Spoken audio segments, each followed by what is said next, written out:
Hey guys, welcome to Double Shot of Steelers. I'm Dejan Kovacevic of DK Pittsburgh Sports, joined over there to the side by Chris Halleck, covers the Steelers for us. And we're here to talk about happy things. That's what we've got. We're going to talk about happy things today, Chris, because everybody's in a very happy mood, spreading out the bobbleheads here. Look at the cheer they're going to be bringing everybody when they show up. I've got some extra caffeine. Here, watch this. I'll even throw the Bears helmet out. Crash. We should have the crash sound effect, right? We should. And replace them with the Bills so that we think of positive things like the fact that there's another football game next week.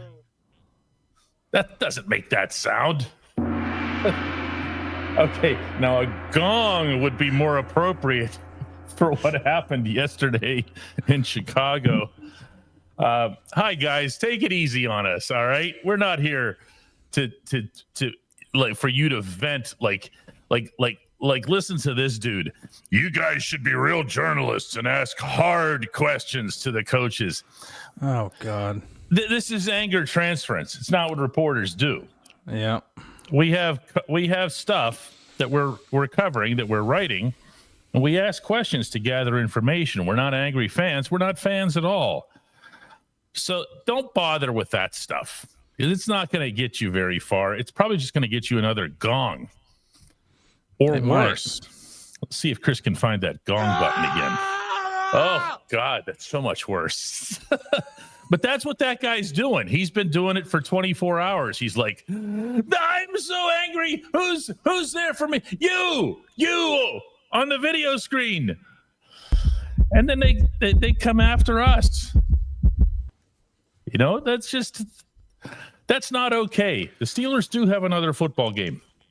They almost won this one. Yeah, it's I think, and I know you wrote about it on our app yesterday, but this whole thing about like they do so many things to hurt themselves, and yet they only still lose by 3, which just goes to show like what are the real issues? Is it because you get the theories here, the Arthur Smith offensive scheme as it pertains to the pass absolutely sucks.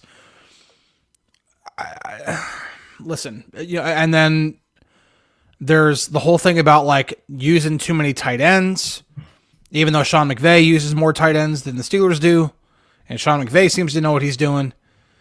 So my issue here, probably more than anything, is when there are consistently self-inflicted wounds. And I'm not saying there aren't schematic issues or anything like that, but when there are consistent issues where you just continue to hurt yourself, that goes on coaching to me. That does not go on the players. That goes on coaching. Now, that's a whole other discussion, and I don't know if we need to get into the whole let's talk about Mike Tomlin and everybody's on the hot seat or anything like that. But there will be time for that. There will be time for that. But you know what would fix this team, Chris? What's that? If we would just ask the hard questions. Yeah, we got to ask the hard questions. We ask soft questions. I'll tell you what, he's gotten, specifically Mike Tomlin has some of the hardest questions over the last 2-3 weeks. But what ends up happening is whoever that guy was earlier, they just buy into the narrative. They don't actually watch the press conferences. They have no idea. Or worse, they watch like these cheesy HBO level movies, like the ones that don't even make it to the theaters, and they portray reporters as looking at someone and going, and you. Yeah. Like, it's not how the business works, man. It's not. Like I'm trying to think of and you might be able to actually attest to this because you knew Herb Brooks. But I think about like the sequence of scenes when the reporters keep asking about like to talk to players and Herb Brooks keeps turning them down. Yeah. And this one journalist, it's not like it's like a different reporters every time. They make this one journalist out to be this nuisance. Yeah. In the movie. It's like You The watch one that. good reporter. Yeah, right. And that's what I think people want us to be, as if it's going to change the way Mike Tomlin answers questions. Like, he's going to answer questions the way he's going to answer questions. He's not. Mike Tomlin is a lot of things, but he is also a maestro behind that pulpit. He is not going to give you anything you want to hear, like, ever. Ever. So you can get mad at us all you want. It's not going to change. Doesn't matter the type of questions that we ask. Ryan says, I think the fans expect you to call them out. That's not how it works. I mean, call them out for what? What do you say? Like, here's the way this works here. I'm not trying to be a jerk here. I swear. After the game, the first thing that I thought was, as far as it related to the head coach, was why didn't you, or did you consider, did you even weigh having Chris Boswell come out and kick there at the end? You know what I mean? I thought that. Well, it turns out, that question was asked anyway. Yeah. So, and he gave a really rude answer to it. He just said something like, "I'm not into the hypotheticals" or whatever. It was ruder than that. I'm not. Yeah, that's pretty much it. Like, he just did not answer the question. I'm not into the hypotheticals. It's not a hypothetical situation. You either weigh whether you're going to send Boswell out there to kick or not. Like, was it in your... Did you consider it? That question comes up of coaches and managers in all sports everywhere. And he just decided he didn't want anything to do with it. So what does that leave us with? Maybe he did. Maybe he didn't even think about it. Who knows? We don't have anything there. Yeah, we really don't. So I don't know, Chris. There's a part of me that wants to go back over yesterday's game again, and there's a part of me that just wants to, go right ahead to the next one. Where are you on this? Yeah, I think at this point now, we have an 11-game sample size of this team. It's more than large enough to be able to get a really, really good feel for this team. And I think actually one thing that Steel City Ryan points out here, PQ calling out the schematic says a lot. And this was today. This is not new for PQ, by the way. No, it's not. He has been critical of the schematics in the past. I think it's just a symptom of a much larger problem, and that is the overall coaching of the team. And whether that means that changes need to be made, or it might not even matter because changes don't get made, whatever it is, but it's frustrating because we've seen this defense make actual changes. It's quantifiable. You can put your finger on it. We've seen the changes, and we've seen them reap extraordinary benefits. Every time, almost. Every right. time.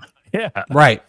And they go back to playing this. Yeah. Yeah, they go back and play spot drop cover 3, and Ben Johnson sees it. He takes advantage of it, as any good coach would. I don't know, man. I'm starting to run out of things to say about this football team, to be completely honest. Yeah, there's sorry, I was almost knocking over some water there. There's a lot to say. We're gonna get into all this stuff when we come back right after this message.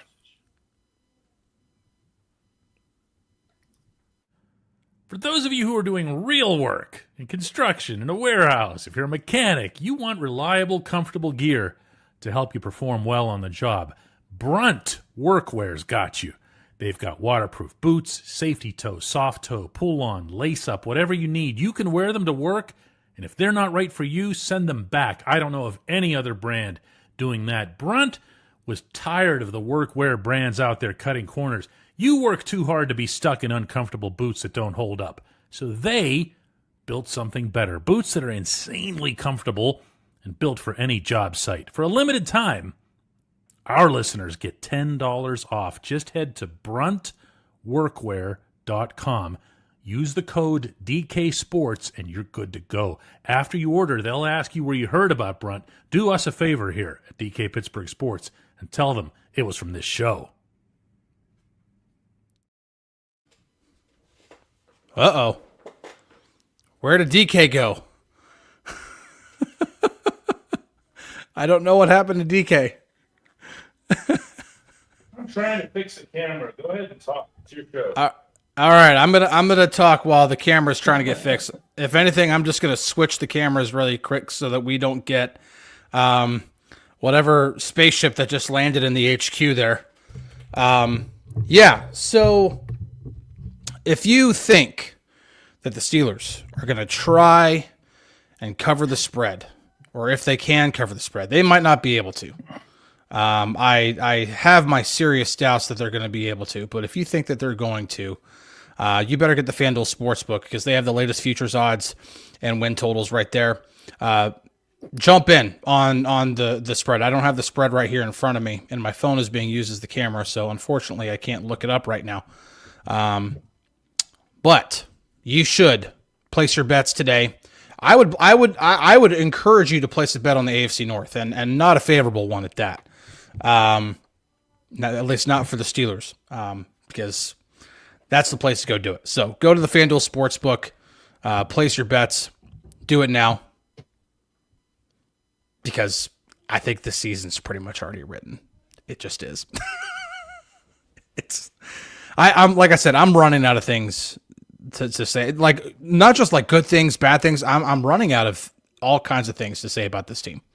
DK's back. He is? He is yeah, back. look at that. Something went. See, the boss is away. This is what happens. You guys don't show enough gratitude to the boss. She does.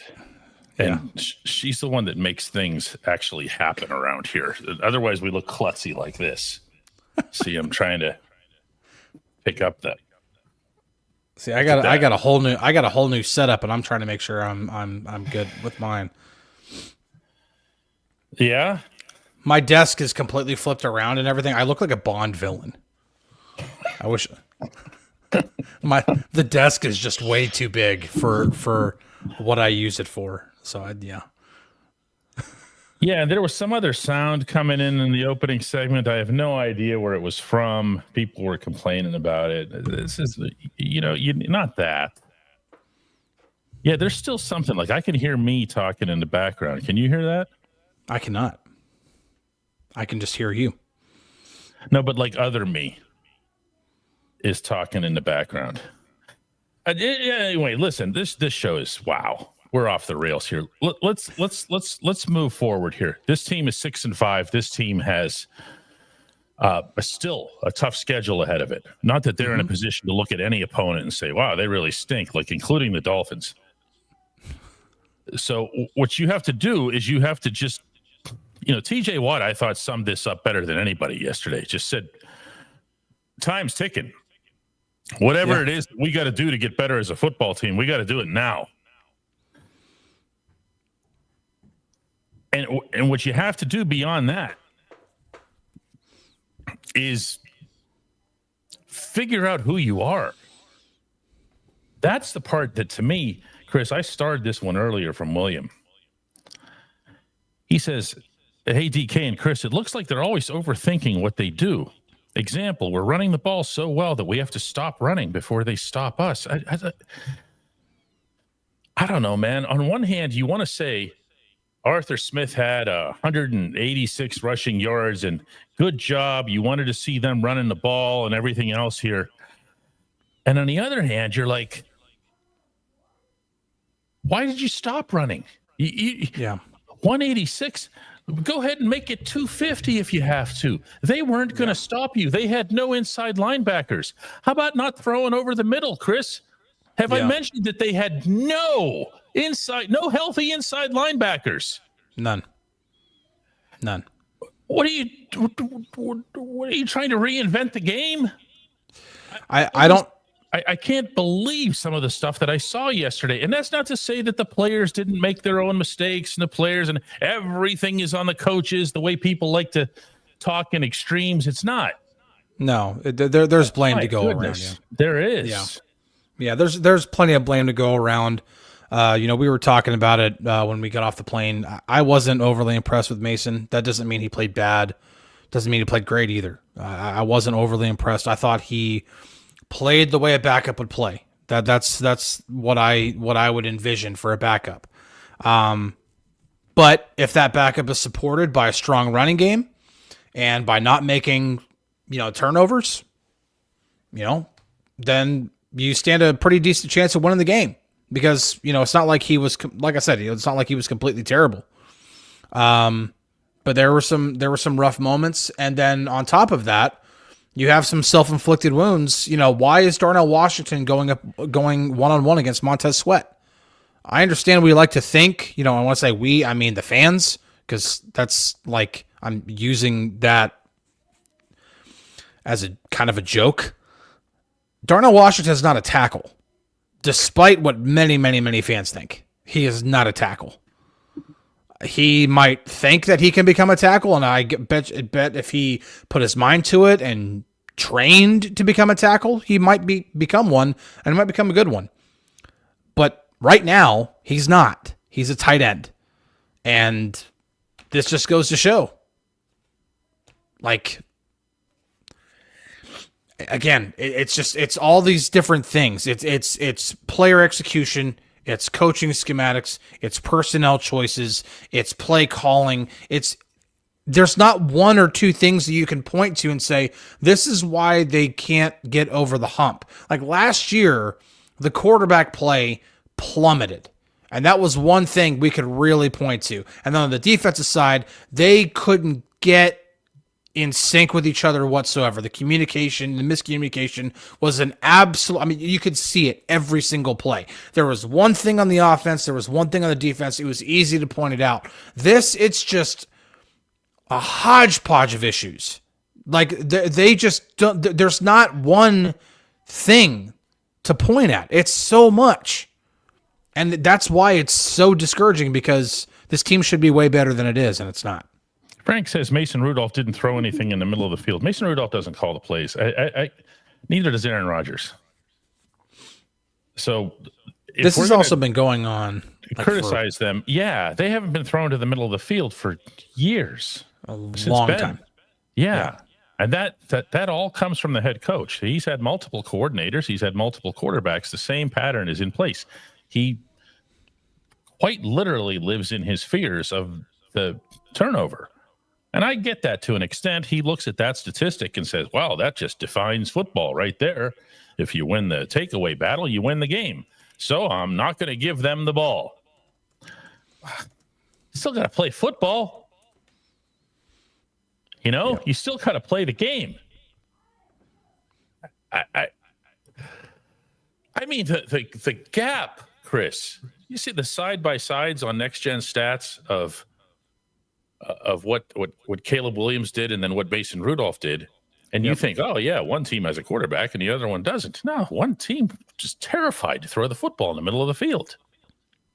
It's not like Mason looked across the middle and saw options. They weren't running routes there, man. Another side-by-side of routes or of charts. I'm not bringing this up. Oh, yes, you I know. are. I'm not bringing this up to say they should have held on to him, because responsible for this, not me. I'm not saying that they should have held on to him. I reported that there were players pulling reporters aside and complaining about the guy. That does not happen in NFL locker rooms. He's talking about George Pickens. I am talking about George Pickens. If you look at the route trees that he's running with the Cowboys compared to what he was running in Pittsburgh, it is night and day. Night and day. You see the difference between the way one team views a way to utilize a receiver versus the way another team views to utilize them. The Steelers view George Pickens as a go ball guy, and that's all. The Cowboys are using him in different ways, and it still might not work out in Dallas for him, because there might be a situation where he does the same thing. And also might be that George wants to get paid. It's a contract year. So very true. To pay attention in the classroom versus whatever he was doing with the Steelers last year. And they were like, whatever, just tell him to go straight line. So I have just no use for him or any of that. George didn't win or lose the football game yesterday. No, he did not. But I think it's an over. It's an over. I mean, when you look at Mason Rudolph's chart and there's nothing going to the middle of the field, and you look at the Steelers' current receivers route charts, and they're not running to the middle of the field, and the only time they're doing it is when they're running mesh, which is just when they run these little drag routes that go across over the middle. They must have ran mesh like 10 times yesterday. There are other ways you can attack the middle of the field. Oh, I don't know, intermediate passes, posts, digs. The drive concept can attack the middle of the field. And that's when you talk about like quarterbacks learning plays for the first time, drive is like one of the first ones you learn. It's not rocket science here. And it's not like Arthur Smith hasn't done it in the past. He has. I'm running out of things to say. Yeah, the concept of the hard questions I'm going to go back to just because I can't stand it. The take this in the right spirit, please. But for those of you who are coming back and saying, no, they don't, that's not their job to ask the hard questions. It's not that. The definition of the hard questions is what gets convoluted here. Yeah. If you think the hard questions is, and why did you, and somebody stands up in the room, and again, the cheesy movie music plays, and you're waiting for Tomlin to go all Al Pacino on you up there, or Jack Nicholson, you can't handle the truth. That's not any of this. The hard question, and I wasn't even in the room because I went to the players. You generally have a choice. Now, I went into the players. I went into the locker room, so I wasn't even in there. I don't even know who asked the question about whether or not Boswell should kick the field goal. That, my friends, is the hard question. Your intonation doesn't matter. Your verbiage doesn't matter. Whether or not you wagged a finger at the guy doesn't matter. What matters is, what was the question? Yeah. You put the coach on the spot there, and he couldn't handle it. He couldn't handle the truth. He couldn't. He said, I'm not into hypotheticals. That's not an answer. Now, no. From there, the next thing that you'll get from people is, well, can you ask follow-ups or whatever? Most commonly not. Now, that's not to say that the team restricts it or whatever. It just means that somebody else is poised to ask the next question. And we're kind of trained at this. When you hear the last syllable coming, you're ready to fire off. And more than one of you is. That's not the case for follow-ups. So unless they follow up to your question, which is actually kind of weird when that happens, you're not going to get the instant follow-up. And I'm just trying to share with people how some of this stuff actually works, so they don't think, that these people are, or worse, like the people that are trying to come to our defense and say they don't have to ask it. Of course we do. You just ask the questions. They're not hard or soft or anything. You ask the questions that are related to the game, or specifically because you have the head coach in there, to the decisions that are related to the game. Somebody else asked something about something that was either related to the Buffalo game or whatever. And he said, I'm here to analyze this game this week. We'll deal with next week. That's all you're going to get. And those of us who've been in there know that. So we don't bother with it. We don't bother with big picture stuff because we know we're not going to get an answer. And believe it or not, yes, he can control that because he's not being waterboarded. He's just standing there at a podium.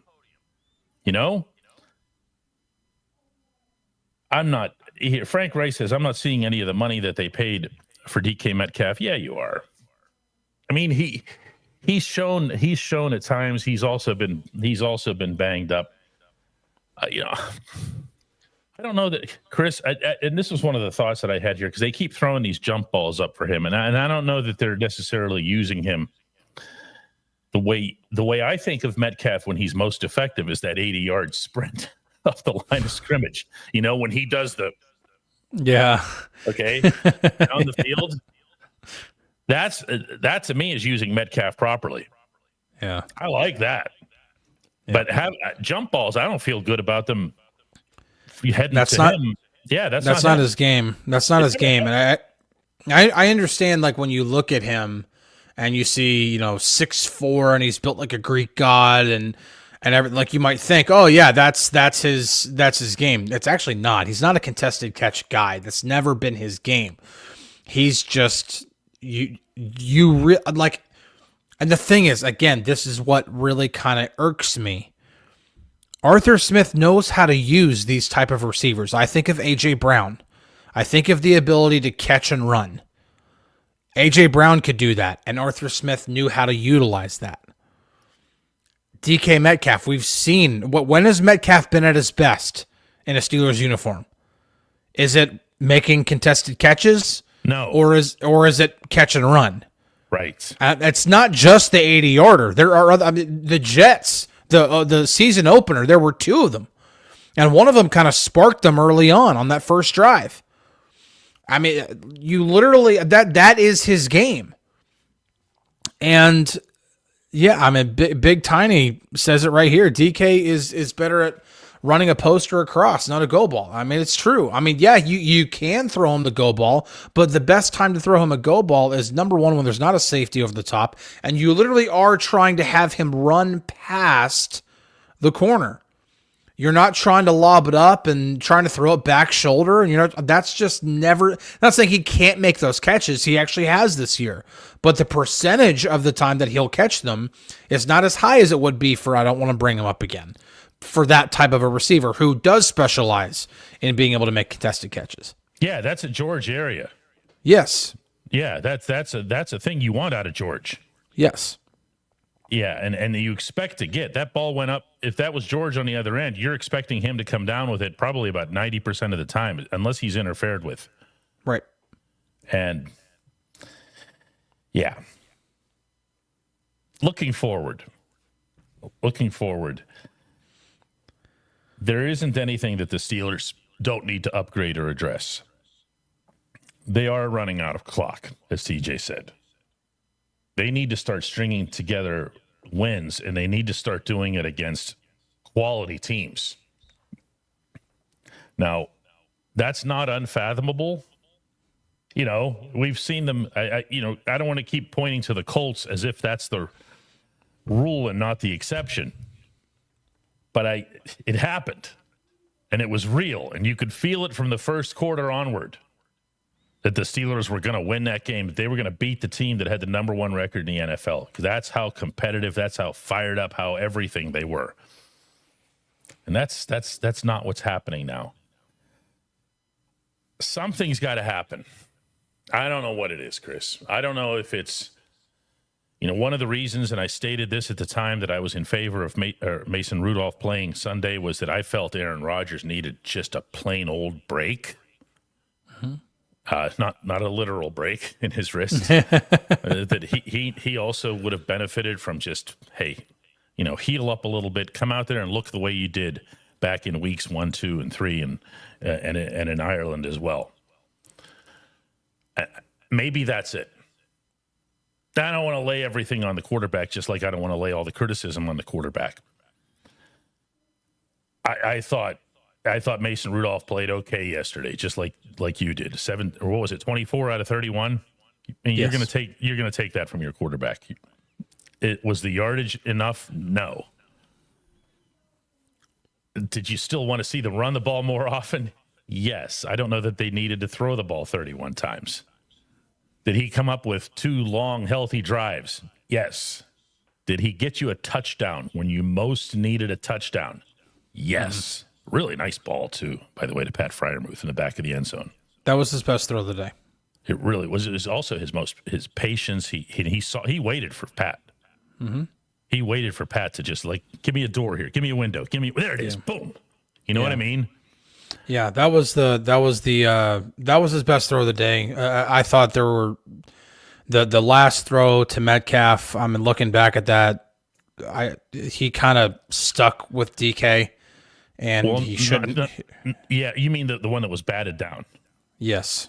Yeah, because he had just thrown to DK before that, and I think they're just Well, it's not even whoever 9 is for them. He did a good job too. He No. put his hand up at the last second. he did, but even if that ball gets through, DK's not open, and there were 2 other guys who were open. I mean, you got to get off of at that point. You have to see he's not open, and you have to move. Like you have to move through the progression. He also got his team into position to tie the game twice after that touchdown. Do you want to finish it off? Of course you do. Do you want your coach to at least consider sending the best kicker in the universe onto the field to tie the game? Yeah, you want that too. And I don't know that it even crossed his mind. I'm not being mean here. I don't even know that it crossed his mind. Because any of this new stuff that hits him, you can tell that it hits him like a ton of bricks, like the tush push. We'll get to it when we get to it, was the approach the Steelers had with the tush push. And 2 years later, they put Connor Hayward back there, and he doesn't even move his feet. He didn't turn his feet at all. He was waiting for people to literally push his tush across the line. Do you see what I'm saying? Yeah. And so as you're getting into this age now where 60-yard kicks this season specifically, whether it's the football or whatever, I've heard all kinds of theories about this. You're the best kicker in the world. You have the best kicker in the world. Yeah. That doesn't mean he's the best distance guy. I think that's the kid in Jacksonville that's doing that. He made a 70-yarder in preseason. That's what I'm saying. Yeah, we saw it. Yeah, we were there for that. Yep. You have to be thinking about it. You have to be ready for it. I don't know that they were. As they're getting to midfield, all you need is 3 points. And you're going to say, all right, well, what's going to happen here if the Steelers at 39, 38 seconds, they have no timeouts. If they were to hook up on some wonderful 15, 20-yarder or whatever, are they going to be able to pull all this off? I don't know. But I know that you could kick a ball from midfield. I know that I would send Boswell out there. I'd at least be thinking about it. And I don't even hear anybody bringing it up today. It's a non-thing. We all want to talk about this, the receiver in Dallas. That's relevant here. They had a chance to tie the game from midfield. And they had a better chance than the one that they utilized. Seems to me like it's a bigger deal. Boyle says Boz has 68 yards in him. Chris can confirm that. Chris watched it in warm-ups. Yeah. No, he was warm-ups, but he's Boz. He's not going to get blown away by the game. Yeah. No. Boz has. I think it would be close, but I think 68 yards is doable for him. I mean, but it didn't need to be 68. Yeah. Keep doing the math here. They were between the 47 and the 48, the Chicago side of the field. Add 10 yards for the end zone, add 7 or 8, depending on where Boz wants the snap to be held by Corliss Waitman. And you're at 65 or 66 yards. Unlikely? Yes. Impossible? No. No, look at the 60-yarder he made. More likely than what the Steelers were actually attempting there? You tell me. Yeah. I mean... Don't throw to the middle of the field. And he uses... I take this away from me, Chris. He uses this "don't live in your fears" thing. There's not a more conservative coach in any capacity, in any trait that a coach can have in the National Football League than this one. And what you had this season, Chris, this has to be understood and I think really emphasized to fully understand how badly this season has gone.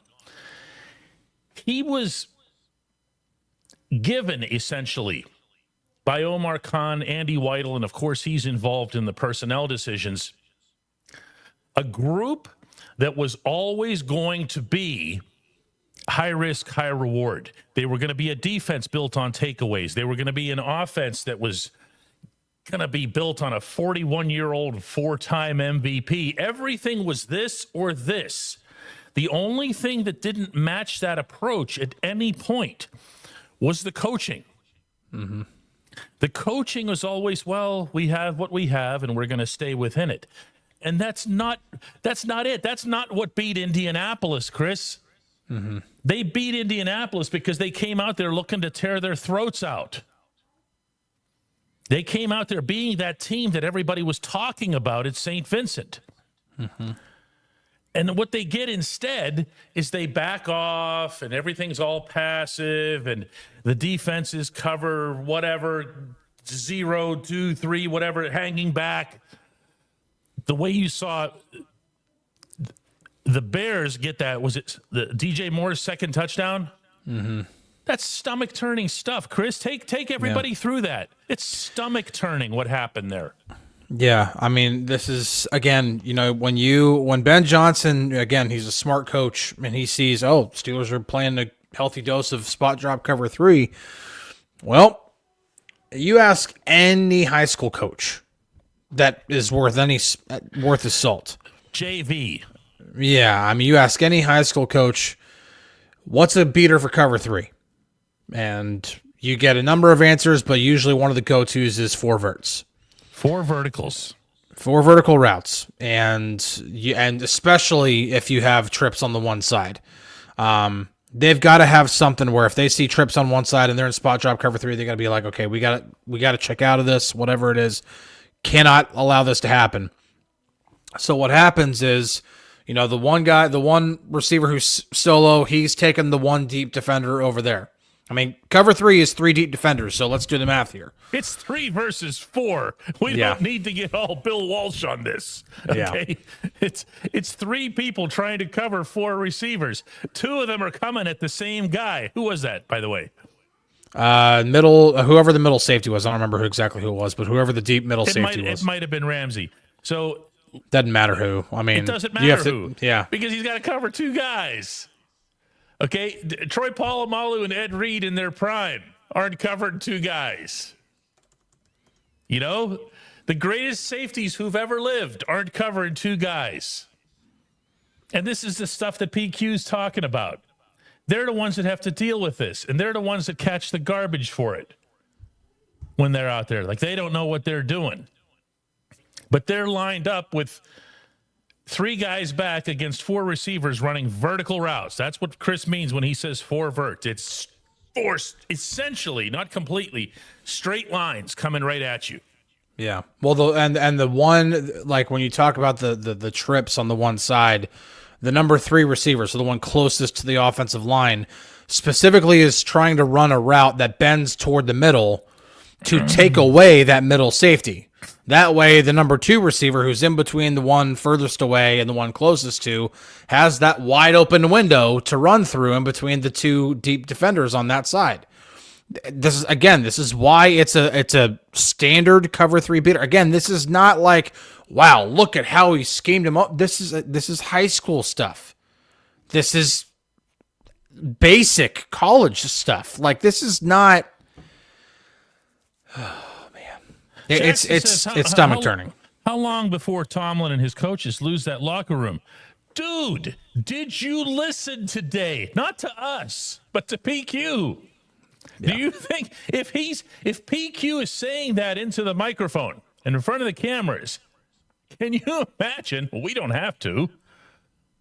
What it is that they're saying when those things are off. You know what's also really, really funny here? Joey Porter Jr. has literally come out and said that we've been giving Terrell Austin more feedback. The players. Right. The players have been giving Terrell Austin more feedback, and he's been more accepting of it, which is why you've seen the changes happen. And when the changes have happened, they've worked. They shut down the Colts. They shut down the Bengals, 2 of the top offenses in the NFL. When they've gone back to doing the single high, blitz a lot, man coverage, or spot drop cover 3, they did okay against the Chargers. It wasn't bad. It also wasn't great, but they did some good things in that game. They kept it close long enough that it just sucked that the offense couldn't get anything going. But then this happens against the Bears, in which if Caleb Williams doesn't miss 7 throws, which he did, that game isn't even close. It's not. It's just not. Yeah, but he did miss those, and in fairness, there was some pressure on him. I don't think the Steelers weren't. Very, very little. Yeah, they did not pressure him a lot. Yeah, no, it wasn't extensive. They certainly weren't making him uncomfortable the way they had Joe Flacco the previous week, to their credit. I just, and starting to look at the fringe of the roster and guys that are on the practice squad, with all due respect, in our chat, we do that way too much. Like, it would just come in, so-and-so was just Asante Samuel. These people aren't changing your season.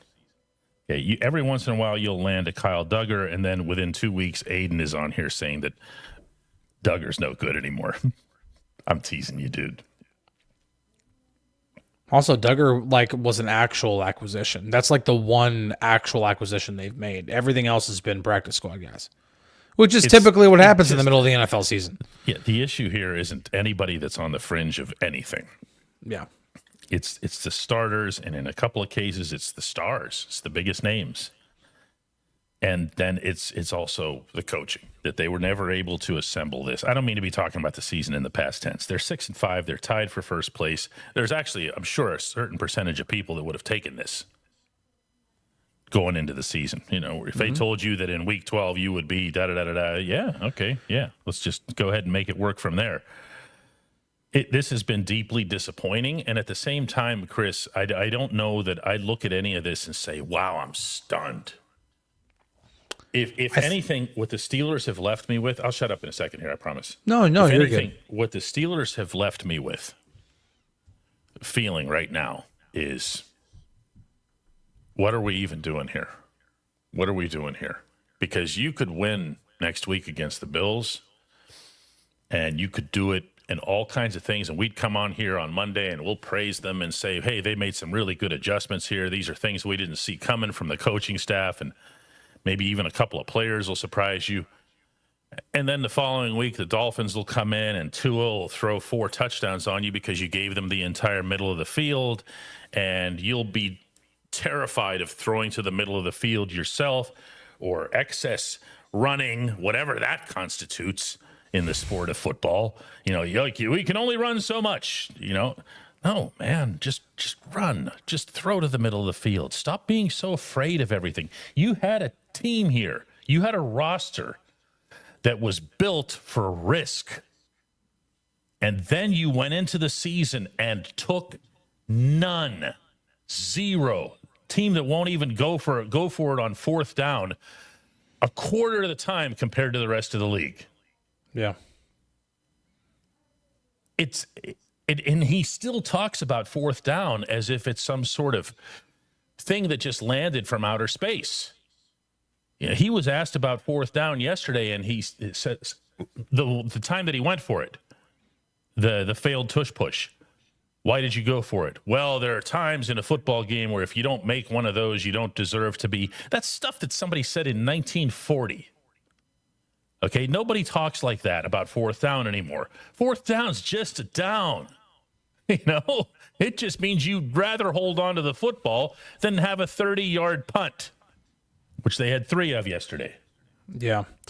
I think the thing that makes this season, because yes, I think if you put it in perspective, would you take, heading into week 12, that the Steelers are tied for first place in the AFC North, and you didn't say what the records are or anything like that, you would just say you're tied with the Ravens through week 11 heading into week 12 when you haven't even played them yet? Most people in a vacuum would be like, absolutely, you'll take that. The reason why this season has been so disappointing, it's not that it's seemed so disappointing, it actually has been disappointing, is that the Ravens started out 1-5. Yeah. Is that the Bengals pretty much have an entire lost season of Joe Burrow. Yep. Is that the Browns have proven that they're still the Browns. The Browns. The division was there for the taking. Oh, it's there to fully be consumed. I mean, more so than it was last season when you got off to a 10-3 start. You were handed a good playoff spot. It was just bequeathed to you. Seriously. And this is and you not still that. Wouldn't take any chances. Yeah, this is, and the thing is, they've blown games against the Bengals, which they shouldn't have lost. They've blown games like this one, which they shouldn't have lost. I mean, this team if they don't play so up and down, and they're not so inconsistent, and they're not so just scattered all over the place, this is a team that probably should be 8-3 right now, with a stranglehold on the AFC North. Even with you'd be 2 games ahead of the Ravens right now, heading into 2 games against them, with 2 of your final 6 games being against them. That's why this season is so disappointing. It's not because of the fact that they're tied for first place heading into Week 12. It's because it was there. Everything else paved a perfect path for you. It was like the opposite of what happened with the Pirates in 2015 when they won 98 games. The rest of their division decided, no, just because you're good, we're not going to allow you to win a division because the Cardinals are going to win 101 games and the Cubs are going to win 97. It's going to be the hardest division you've ever played in. This is like the easiest division you've ever played in for the Steelers, and you still can't get it done. That's why this season, no matter how it winds up, is going to end up being disappointing. Unless they fix it over the final 6 games. Sorry. And the other thing that ends up happening, and this is probably this is an overly broad brush, to borrow one of Mike Tomlin's pet phrases and kind of twist it. But if you go over his past few seasons, the one thing that has not happened is that the team hasn't gotten better as it went along. If anything, the team has either leveled off or, as it was the case last year, gotten worse. And that's in part, I believe, this is not new. This is not based on, the game in Chicago or whatever. This is stuff that I've been saying for years. He never pushes the envelope with anything. So you don't get to see what is the maximum that this team can do because you don't ever take any risks. How are you going to know what kind of offense you have if you never throw to the middle of the football field? Oh. Just think about that alone. Did you see that big empty circle? The big empty oval? Mm-hmm. Of all those passes that Mason was not allowed to throw to the middle of the field? Yeah. When Mason's been at his best, by the way, including the previous week, where's he throwing the ball? Right in front of him. And we were all marveling last week at how routine. Look at that. He stood in the pocket. He threw the ball forward. And in this one, you see these sideline routes to guys who can't run sideline routes. Or you saw these little sideways, dumps to Jonnu Smith. Why? That's not Art. Don't tell me that's Arthur Smith. Don't tell me that Art fears the middle of the field. Believe me, if you only take one thing from this show that resonates with you, Arthur Smith loves the middle of the field. Arthur Smith hasn't spent a coaching lifetime accumulating tight ends as if they were Funko Pops so that he could just not utilize them. This is coming from the head coach. Yeah, it's absolutely the case. I mean, you go through Arthur Smith's history. Tennessee, Atlanta, he likes to use the middle of the field. And I remember doing an entire breakdown of like specific concepts that he liked to run. And they're not being used. I don't see them. I just don't. I don't know where they are. It's not because Arthur doesn't like to run them. There are just so many issues that I just... James says, how can you throw to the middle of the field if the wide receivers aren't getting open? The receivers aren't getting open. It's a fair point. Yeah. But all the tight ends. You targeted Darnell Washington twice, a week after he looked like a weapon that nobody else has in the National Football League. Why? Because where would you be throwing to Darnell? You wouldn't be going sideways to Darnell, would you? You'd be throwing over the middle of the field. And this coach was, symbolically speaking here, was hiding under his desk through this entire game as it relied to, oh no, I have the backup in there. You mean the backup who was just fine the previous week? Thrown over the middle of the field? That guy? You don't think Mason Rudolph wanted to throw there? This isn't all that complicated, guys. And I'm going to say it again. This isn't us picking on because they lost picking on Tomlin because they lost the game yesterday in Chicago. They could have gotten one last play in, and then Boz kicks, and then they win in overtime, and everybody's in a good mood today. You're going to have to trust me that big empty oval was going to come up on today's show. Mm-hmm. Because even if they win, I'm saying, because even if they win games that they shouldn't, it doesn't erase the fact that they would go into the playoffs if they were to win enough games and get shellacked by the teams who actually belong there. Right? I mean, that's what's going to happen.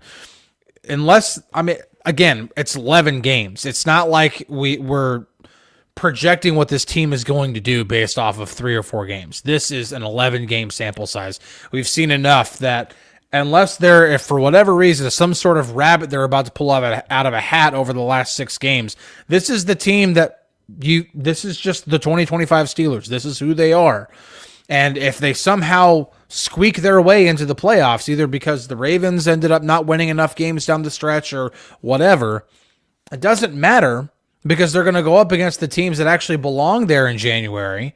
And it's going to be another one of those games in which I have to do 3 chalk talks in order to break down what went wrong. And I don't want to do that. I don't want to do that. No, I don't think anybody wants it either.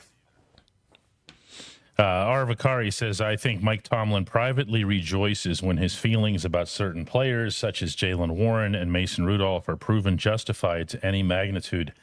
Boy, I'd hate to be that cynical, but I'm also not going to sit here and say that you're wrong. There's just been so many bits of evidence to that effect, where he makes up his mind about somebody and then he will not let go of it no matter what they show him. And the thing is that I do think that there are some coaches that kind of get like that after a certain amount of time. Mike Tomlin was actually one that took advantage of it. Bill Cowher had James Harrison in his doghouse. When James Harrison James Harrison didn't stand a chance. Now, I'm not saying that Bill Cowher refused to roster him or anything. Obviously, he did enough to earn a roster spot, but there was no chance of James Harrison getting anything. Mike Tomlin saw what James Harrison was going to be capable of, and he gave him that opportunity, and he turned into a Defensive Player of the Year and an all-time great Steeler. So Mike Tomlin's been that new coach to come in and change things up. But now it seems like Tomlin is the old bitter coach that makes up his mind about the players. It's cyclical, and it doesn't seem like it ever goes away. And I think that's why when you start talking about change and the need for change, I don't think you have to go to Tomlin's a bad coach. It just has to. It's like Andy Reid in Philadelphia. Sometimes it just doesn't work somewhere, or it wears out, or all that stuff that happened with Andy. The game certainly didn't pass him by, though, and I don't think that's something that gets that does come up here, and I think it should come up here. I mean, we don't talk much about the tush push on here, but the first thing that you knew about the Steelers as it was related to the tush push is that they were trying to get it banned. How about just figuring it out and using it and let somebody else worry about what gets banned and what doesn't? It's part of the rules. Oh man, we have to use this. All right, Who are we going to use? Our quarterbacks are too old. Okay, let's go with Connor Hayward. Let's do that, and let's really advertise it and have Mason just stand in the backfield with his hands in his figurative pockets, the way Aaron Rodgers was. And it was almost like he was doing it reluctantly. Like, all right, I'll do your stupid tush push. Like you're saying here, I'm just going to show you that it doesn't work. Yeah. It's like, I'll show you I'm right. Here's the lamest tush push you'll ever see.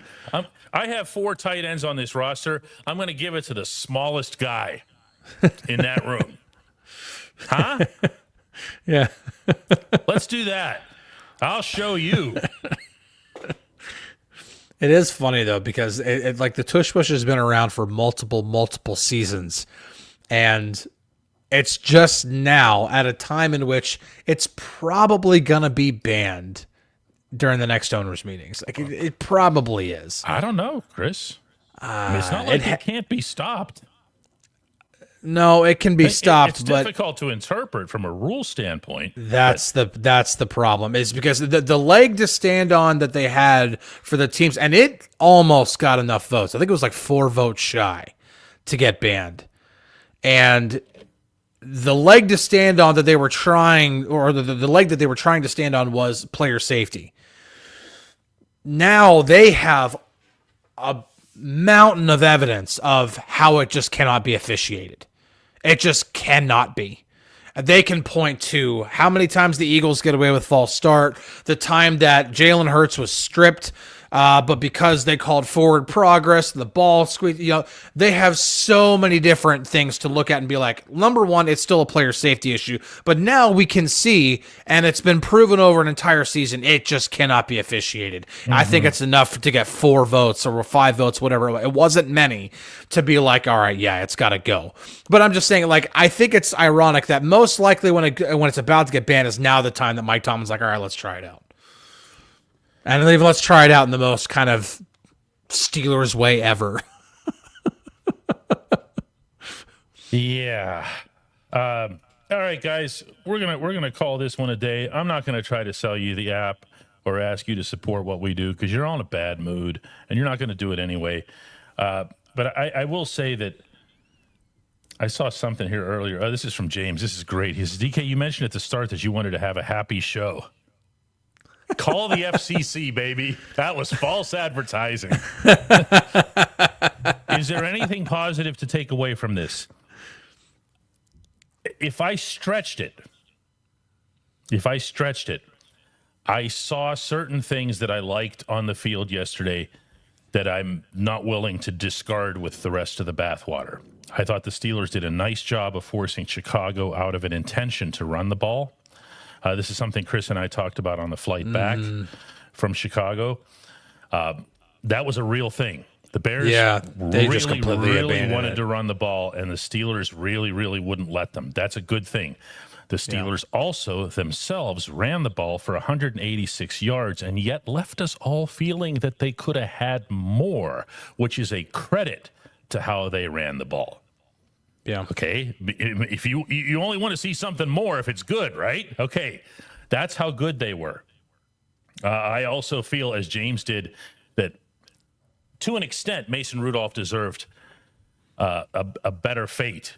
He put his team in positions to win multiple times, and they didn't. I thought that a lot of the undoing, and notably the interception on the second snap, that play never needed to be run. There's nothing about that play that makes sense. If you want to blame him for the throw, go nuts.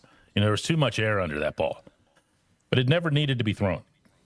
So there were some positives. There were. I'm not gonna pretend otherwise. But yeah, Gainwell was excellent. That's another one from Danny. That's a really, really good point there. That's the one that I'll say is that I think we've really, really seen Jalen and Kenny become a really good tandem, really good duo.